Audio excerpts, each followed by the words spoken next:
जय श्री हरि, जय श्री हरि, जय श्री हरि, जय श्री राम। भौतिक और सांसारिक जीवन में समस्त सुख पाने के लिए संसार के पालनकर्ता भगवान विष्णु का आशीर्वाद होना अत्यंत आवश्यक है। और भगवान श्रीहरि विष्णु को प्रसन्न करने के लिए शास्त्रों में सबसे बड़ा व्रत एकादशी बताया गया है। फाल्गुन मास के शुक्ल पक्ष की एकादशी तिथि को आमल की एकादशी कहते हैं। आमल की एकादशी को रंगभरनी एकादशी भी कहा जाता है। मान्यता है कि एकादशी का दिन भगवान विष्णु को प्रिय है, लेकिन क्या आप जानते हैं कि होली से पूर्व आने वाली रंगभरनी एकादशी क्षीरसागर वासी भगवान विष्णु की भांति ही भगवान शिव को भी उतनी ही प्रिय है। आमलकी को रंगभरनी का नाम दिए जाने के पीछे महादेव और माता पार्वती से जुड़ी एक कहानी भी है। मां गौरी से विवाह के बाद भोलेनाथ जब पहली बार अपनी प्रिय नगरी काशी आए तो उसी दिन को मां पार्वती के आगमन में यहाँ रंगभरनी एकादशी के रूप में मनाते हैं। कहा जाता है कि उस दिन मां पार्वती के स्वागत में पूरा नगर विविध रंगों से सजाया गया था। तब से यह परंपरा आज भी चली आ रही है। पूरी काशी को रंग गुलाल से सजाया जाता है। बाबा विश्वनाथ का विशेष श्रृंगार होता है। मां गौरी और भगवान शिव के स्वागत की जोर शोर से तैयारियां की जाती हैं। बोलिए उमापति महेश की जय हो। इस वर्ष आमल की एकादशी का व्रत 25 मार्च दिन बृहस्पतिवार को पड़ रहा है। आमल की एकादशी को बहुत ही पुण्य फलदायिनी बताया गया है। तो चलिए जानते हैं आमल की एकादशी व्रत का महत्व, शुभ मुहूर्त और व्रत पूजन विधि, पारण समय और पारण विधि। उससे पहले यदि आप हमारे चैनल पर नए हैं और आपने अभी तक सब्सक्राइब नहीं किया है तो प्लीज़ हमारे चैनल को सब्सक्राइब करें और बेल आइकॉन पर क्लिक करें ताकि आपको हमारे आने वाले हर वीडियो की अपडेट मिलती रहे। आमल की एकादशी का महत्व। शास्त्रों के अनुसार भगवान विष्णु ने आंवले को आदि वृक्ष के रूप में प्रतिष्ठित किया था। इसके हर अंग में ईश्वर का स्थान माना गया है। मान्यता है कि आमल की एकादशी के दिन आंवला और श्रीहरि की पूजा करने से मोक्ष की प्राप्ति होती है। आमल की शब्द भारतीय आंवले का प्रतिनिधित्व करता है। पौराणिक कथाओं के अनुसार यह माना जाता है कि देवी लक्ष्मी और भगवान विष्णु आंवले के वृक्ष में निवास करते हैं। इस प्रकार इस पेड़ को अत्यधिक शुभ माना जाता है। लोग आमल की एकादशी की पूर्व संध्या पर आंवले के पेड़ की पूजा करते हैं और आराधना करते हैं। आमल की एकादशी का व्रत महाशिवरात्रि और होली के बीच आता है। लोग अच्छे स्वास्थ्य और प्रचुरता का आशीर्वाद पाने के लिए भी आमल की एकादशी के दिन आंवले के वृक्ष की पूजा करते हैं।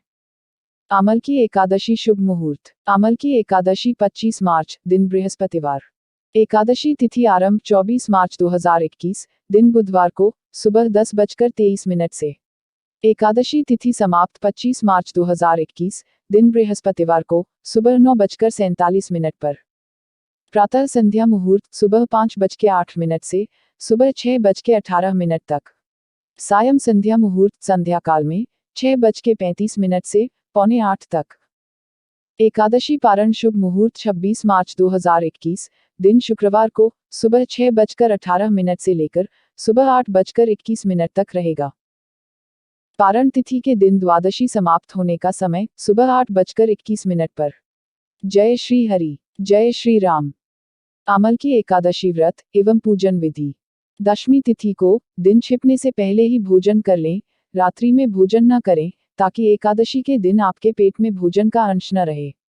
और ब्रह्मचर्य का पालन करें। एकादशी को लकड़ी का दातुन तथा पेस्ट का उपयोग न करें। नींबू, जामुन या आम के पत्ते लेकर चबा लें और उंगली से कंठ को शुद्ध कर लें। वृक्ष से पत्ता तोड़ना भी वर्जित है, अतः स्वयं गिरे हुए पत्ते का सेवन करें। एकादशी तिथि को ब्रह्म मुहूर्त में उठकर स्नान आदि से निवृत्त होकर भगवान विष्णु का ध्यान कर व्रत का संकल्प करें। भगवान की पूजा के पश्चात पूजन सामग्री लेकर आंवले के वृक्ष की पूजा करें। सबसे पहले वृक्ष के चारों की भूमि को साफ करें और उसे गाय के गोबर से पवित्र करें। पेड़ की जड़ में एक वेदी बनाकर उस पर कलश स्थापित करें। इस कलश में देवताओं, तीर्थों एवं सागर को आमंत्रित करें। कलश में सुगंधी और पंचरत्न रखें। इसके ऊपर पंच पल्लव रखें, फिर दीप जलाकर रखें। कलश पर श्रीखंड चंदन का लेप करें और वस्त्र पहनाएं। अंत में कलश के ऊपर श्री भगवान विष्णु के छठे अवतार भगवान परशुराम जी की स्वर्ण मूर्ति या सामर्थ्य अनुसार कैसी भी मूर्ति स्थापित करें और विधिवत रूप से भगवान परशुराम जी की पूजा करें। विष्णु सहस्रनाम का पाठ करें। उपवास के साथ साथ भगवान कथा का पाठ व श्रवण करें। रात्रि में श्री हरि के नाम का भजन कीर्तन करते हुए जागरण करें और भगवान श्री हरि के नामों का जाप करते रहें। जो एकादशी की रात में भगवान विष्णु के आगे, वैष्णव भक्तों के समीप गीता और विष्णु सहस्रनाम का पाठ करता है, वह उस परम धाम में जाता है जहां साक्षात भगवान नारायण विराजमान हैं। पारणा विधि। एकादशी के व्रत को समाप्त करने को पारण कहते हैं। एकादशी व्रत के अगले दिन सूर्योदय के बाद पारण किया जाता है। एकादशी व्रत का पारण द्वादशी तिथि समाप्त होने से पहले करना अति आवश्यक है। यदि द्वादशी तिथि सूर्योदय से पहले समाप्त हो गई हो तो एकादशी व्रत का पारण सूर्योदय के बाद ही होता है। द्वादशी तिथि के भीतर पारण न करना पाप करने के समान होता है। एकादशी व्रत का पारण हरिवासर के दौरान भी नहीं करना चाहिए। जो श्रद्धालु व्रत कर रहे हैं उन्हें व्रत खोलने से पहले हरिवासर समाप्त होने की प्रतीक्षा करनी चाहिए। हरिवासर द्वादशी तिथि की पहली 1/4 अवधि है। व्रत तोड़ने के लिए सबसे उपयुक्त समय प्रातःकाल होता है। व्रत करने वाले श्रद्धालुओं को मध्याह्न के दौरान व्रत तोड़ने से बचना चाहिए। कुछ कारणों की वजह से अगर कोई प्रातःकाल पारण करने में सक्षम नहीं है तो उसे मध्याह्न के बाद पारण करना चाहिए। एकादशी के व्रत का पारण द्वादशी तिथि यानी एकादशी के अगले दिन शुभ मुहूर्त में करें। सुबह जल्दी उठकर स्नान करने के पश्चात पूजन करें और भोजन बनाएं और भगवान श्री विष्णु को भोग लगाएं। किसी जरूरतमंद या फिर ब्राह्मण को भोजन करवाकर दान दक्षिणा देने के पश्चात सम्मानपूर्वक विदा करें और अब स्वयं प्रसाद ग्रहण करें। बोलिए एकादशी माता की जय हो। जय श्री हरि, जय श्री राम। एकादशी के दिन ये काम किसी को नहीं करना चाहिए। कौन से ऐसे कार्य हैं जिनको एकादशी के दिन करने की मनाही होती है?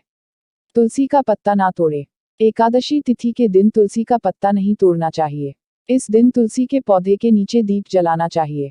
एकादशी तिथि को अगर आप माता तुलसी को सुहाग का सारा सामान भेंट करके फिर इसे किसी जरूरतमंद को दे दे तो आपको खासा लाभ होगा।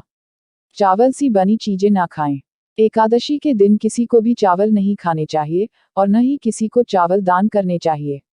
अगर आपके द्वार पर कोई याचक आता है तो इस दिन चावल छोड़कर अन्य चीजों का दान कर सकते हैं।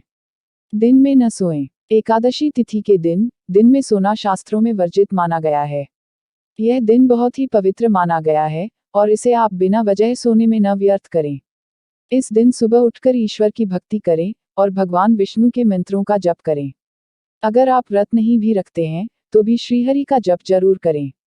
न करें इनका अपमान। एकादशी के दिन मन को शांत रखें और भूले से भी पिता और गुरुजनों का अनादर न करें। हिंदू धर्म में एकादशी को पवित्र दिन माना जाता है। मान्यता है कि इस दिन घर में शांति और सद्भाव बनाए रखने से मां लक्ष्मी प्रसन्न होती हैं। न खाएं ये चीजें। एकादशी के दिन मसूर, उड़द, चने, गोभी, गाजर, शलजम, पालक का साग इत्यादि सेवन नहीं करना चाहिए। इस दिन आपके बुरे कामों से भी दूरी रखनी चाहिए।